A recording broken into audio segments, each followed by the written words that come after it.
People want to know what experiences really stood out for me during my time. Depending on one's perspective, mobsters can be perceived as either inspirational figures or notorious criminals. Nonetheless, one undeniable fact is their frequent encounters with the law, often resulting in imprisonment. Exploring cases such as Michael Franzese's and Paul Gotti's, we delve into the dynamics of what happened when mobsters were put in the same prison.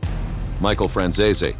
First, we will begin with Michael Franzese's experiences in MCC, New York, the daunting challenges he faced during his time in solitary confinement, and the infamous practice known as diesel therapy. After being sentenced to prison, Michael Franzese found himself in the notorious Metropolitan Correctional Center, or MCC, in New York. MCC, New York is a federal detention facility known for housing high-profile and dangerous inmates, including mobsters. It was here that Franzese began his journey into the unforgiving world of prison. One of the most grueling aspects of Franzese's time in MCC, New York, was his encounter with solitary confinement. For a staggering 29 months and 7 days, he was isolated from the rest of the prison population. Solitary confinement is a punishment that involves being confined to a small cell for 23 hours a day, with minimal human contact and limited access to the outside world. Being isolated for such an extended period takes a toll on one's mental and emotional well-being. Humans are social creatures, and the absence of human interaction can be incredibly challenging to endure. However,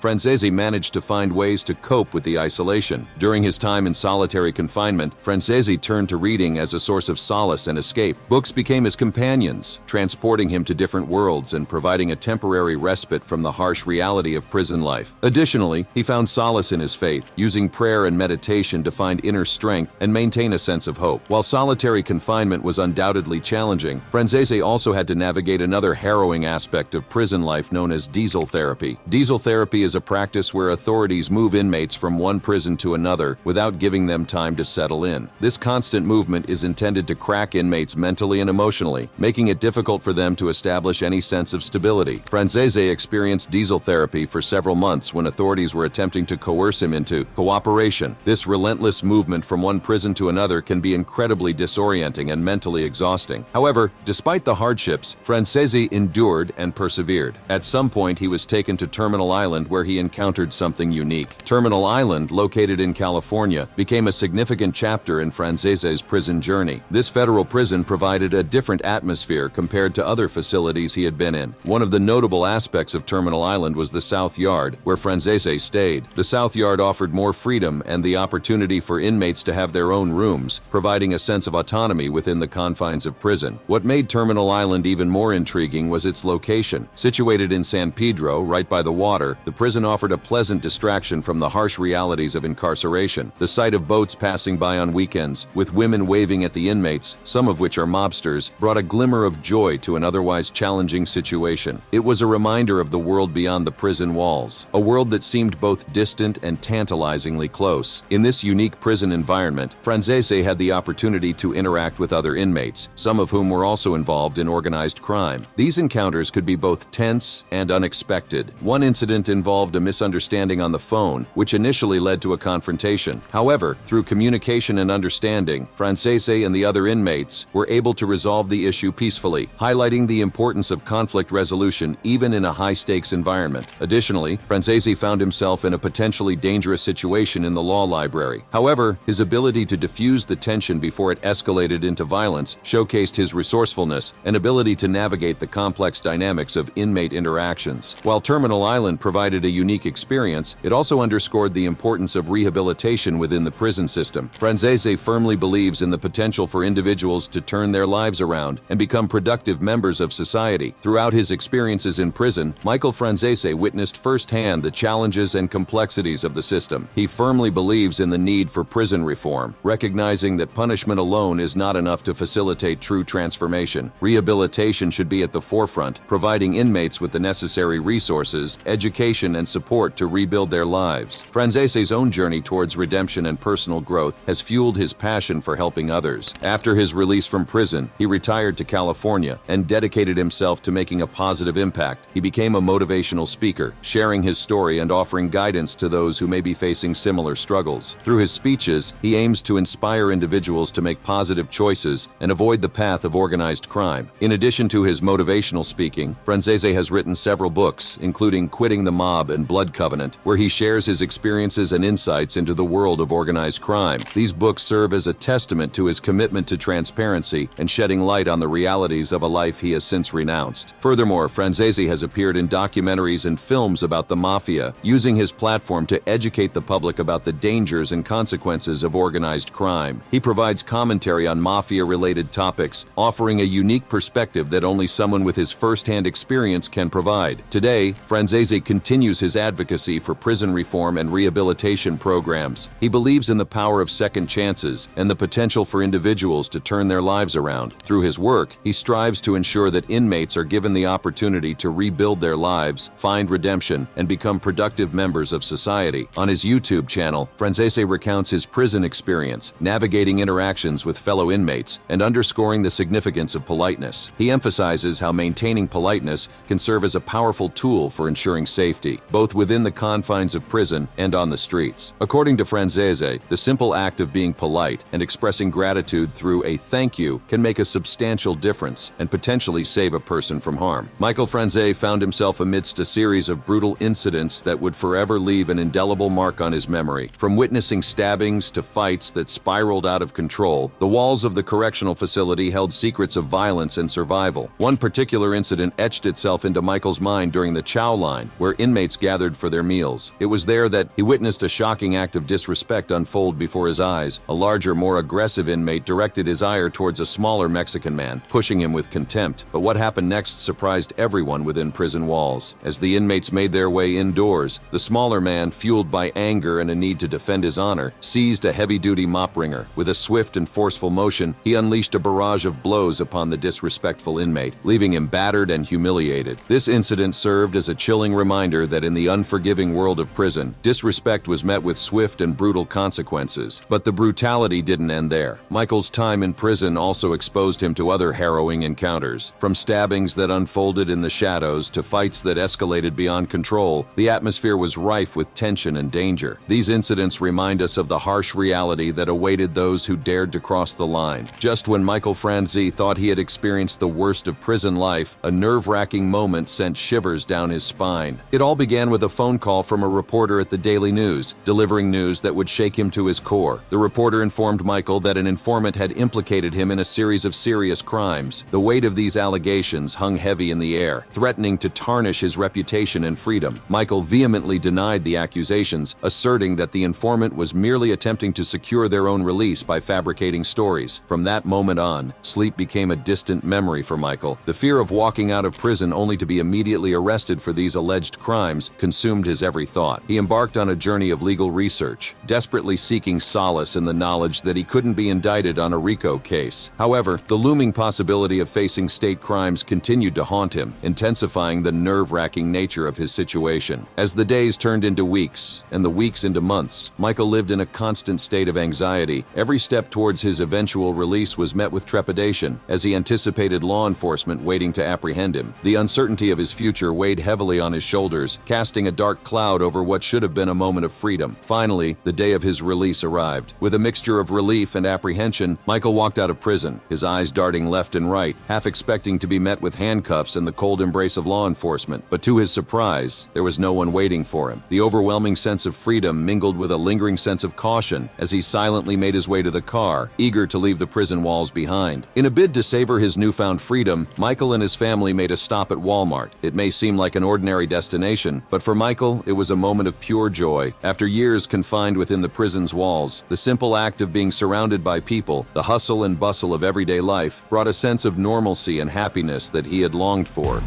Sammy Gravano. People knew, I'm not a really big physical guy. I could fight, or I was able to, but they do know that I would cut their throat if I had a problem. So I don't think too many people with me. Next, we are going to explore the captivating story of Sammy Gravano, a notorious mobster, and what happens when individuals like him are placed in the same prison. Prepare to be shocked as we uncover the harsh realities faced by these powerful figures behind bars. From the brutal conditions of ADX Florence to the unexpected alliances formed within its walls, this is a tale that will leave you captivated. Sammy Gravano, also known as the Bull. Born on March 12, 1945 in Brooklyn, New York, Gravano would go on to become a central figure in the notorious notorious Gambino crime family. His criminal career was marked by violence, power, and a relentless pursuit of dominance. Gravano's journey into the world of crime began as an associate for the Colombo crime family, but it was his move to the Gambino family that would shape his destiny. With his cunning mind and ruthless nature, Gravano quickly climbed the ranks, leaving a trail of bloodshed in his wake. Gravano's ascent to power reached its pinnacle when he became the underboss of the Gambino family, serving under the infamous John Gotti. Together, they orchestrated one of the most audacious and shocking hits in mafia history, the murder of Gambino boss Paul Castellano. With Castellano out of the way, Gravano solidified his position within the family. He became an official captain and consigliere, wielding immense influence over the criminal empire, but his ambitions didn't stop there. Gravano's reach extended beyond the realm of traditional organized crime. He controlled the concrete pouring in Manhattan's construction industry and owned a popular discotheque called the Plaza Suite. His empire was expanding, and his power seemed unstoppable. However, Gravano's rise to power was paved with bloodshed. He was responsible for numerous murders, including those of Nicholas Sabetta and Frank Fiala. His loyalty to John Gotti and his unwavering commitment to the Gambino family solidified his reputation as a fearsome and deadly figure in the criminal underworld. But as the saying goes, power corrupts, and absolute power corrupts absolutely. The relationship between Gravano and Gotti began to sour, leading to a shocking turn of events that would forever change the course of Gravano's life. The world of organized crime was about to be turned upside down. In a shocking twist of fate, Sammy Gravano made a decision that would forever alter the landscape of the American mafia. On November 13, 1991, he became the first member of a New York crime family to become an informant. Gravano's decision to cooperate with the authorities was a seismic event. His target? None other than his boss, John Gotti, the notorious head of the Gambino crime family. The trial that followed was a spectacle that captivated the nation. Gravano and Gotti found themselves in the U.S. District Court for the Eastern District of New York, facing a litany of charges. The stakes were high, and the outcome would determine the fate of these two powerful figures. The trial was highly publicized, with the media hungry for every detail. Tapes of Gotti discussing criminal activities and murders he had approved were played for the jury, painting a damning picture of his involvement. But it was Gravano's testimony that truly shook the foundations of the mafia. Gravano confessed to his involvement in 19 murders, implicating Gotti in 4 of them. He provided chilling details about the conspiracy to assassinate Gotti's boss, Paul Castellano. The courtroom was gripped by his words, as the truth behind the mafia's inner workings was laid bare. In the end, the jury delivered their verdict. Gotti and his co-defendant, Frank Locascio, were sentenced to life imprisonment without parole. Gravano, on the other hand, received a reduced sentence of 5 years due to his cooperation. After his release from the Witness Protection Program, Sammy Gravano sought to rebuild his life under a new identity. He moved to Phoenix, Arizona, assuming the name Jimmy Moran, and started a swimming pool installation company. But the shadows of his past were never far behind. Gravano's newfound anonymity was short-lived, as he faced a barrage of legal troubles. Lawsuits from the AO, families of his victims, and an indictment on drug charges loomed over him, threatening to unravel the fragile peace he had found. In 2001, Gravano pleaded guilty to drug trafficking charges and was sentenced to 20 years in prison. His empire had crumbled, and he found himself confined to the walls of ADX Florence, a supermax prison known for housing the most dangerous criminals. Gravano's time in prison was a stark contrast to the power and influence he once wielded. The conditions were harsh, and the isolation was suffocating. He spent his days locked away 20 feet below ground level, cut off from the outside world. Because the authorities were aware that crime bosses still maintain their ties and status from prison, even when they are in the same prison, they might not be allowed to even talk to each other. Communication between inmates was non-existent, and the strict security measures left no room for error. Guards patrolled the corridors, ready to strike with batons at the slightest provocation. It was a world of constant surveillance and unrelenting control. In 2017, after serving his sentence, Gravano was released early, but the scars of his time in prison ran deep. Determined to share his experiences and shed light on the dark underbelly of the mafia, he started a YouTube channel and podcast called Our Thing in 2020. Through his channel, Gravano now shares his stories, offering a unique perspective on the world he once inhabited. His videos provide a glimpse into the harsh realities faced by mobsters behind bars and the challenges they encounter in their quest for redemption. John Gotti, John Gotti was a force to be reckoned with, and he would become one of the most notorious mobsters in American history. But before his rise to power, Gotti led a seemingly ordinary life. John Joseph Gotti Jr., known as the Dapper Don, was a plumbing supply salesman by day, but his true calling lay in the criminal underworld. Born and raised in the Bronx, Gotti had a natural affinity for the streets. He possessed a charm and charisma that drew people to him, and it wasn't long before he found himself entangled in the world of organized crime. Gotti's journey into the criminal underworld began when he joined the Gambino family, one of the most powerful and feared mafia families in New York. He quickly rose through the ranks, earning a reputation for his sharp wit and earning abilities. Gotti became a capo, overseeing a crew of loyal mobsters who carried out his orders without question. But it was Gotti's involvement in the infamous Lufthansa heist that catapulted him into the spotlight. In 1978, a gang of mobsters, including Gotti, orchestrated the audacious robbery of the Lufthansa cargo building at John F. Kennedy International Airport. The heist netted them millions of dollars in cash and jewelry, making it one of the largest cash thefts in American history. In what authorities are calling a meticulously planned operation, a gang of armed robbers made off with an estimated $5 million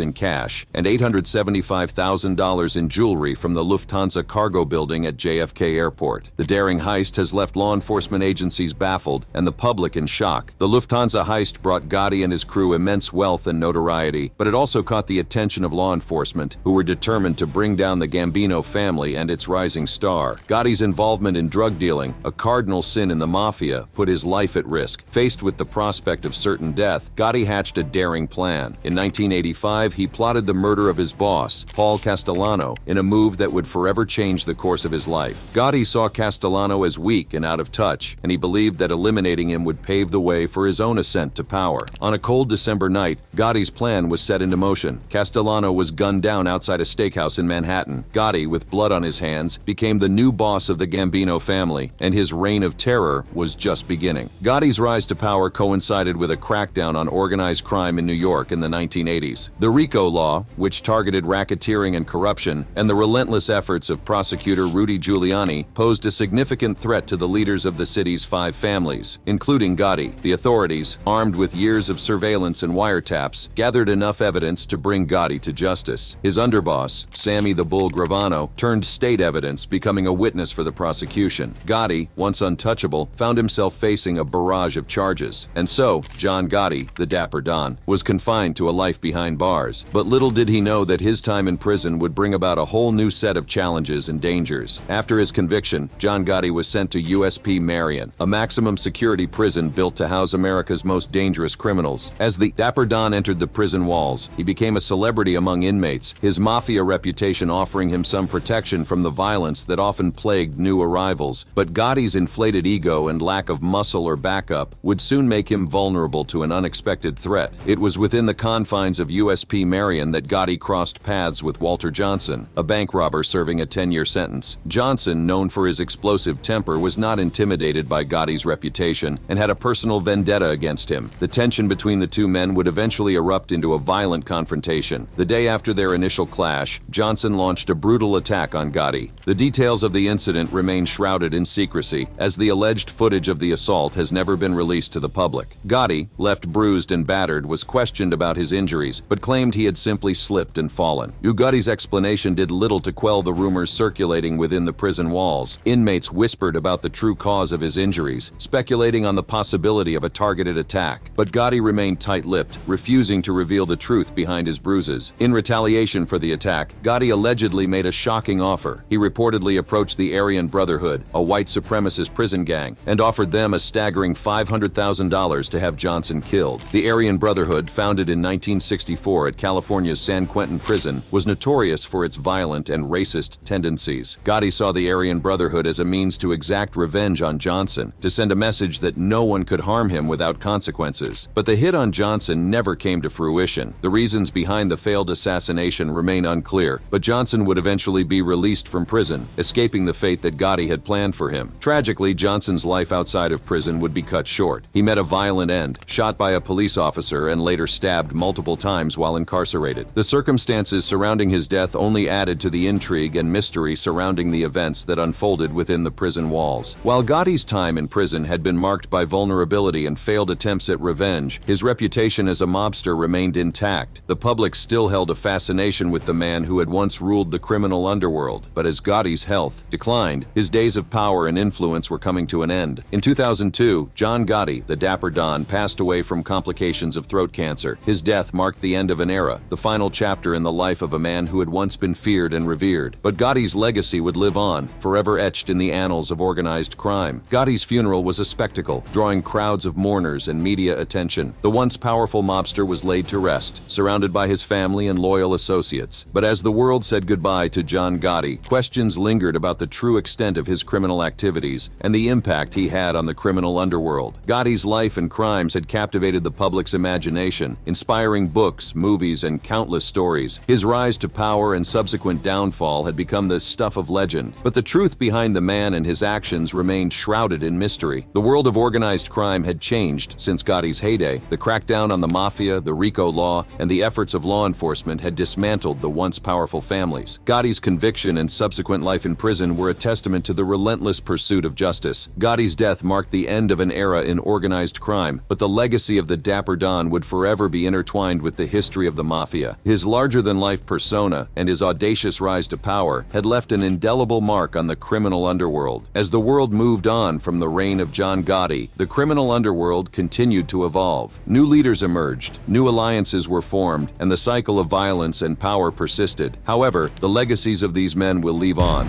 And that brings us to the end of this video. We hope that you were entertained by it. To see more videos like it, click on the cards on your screen.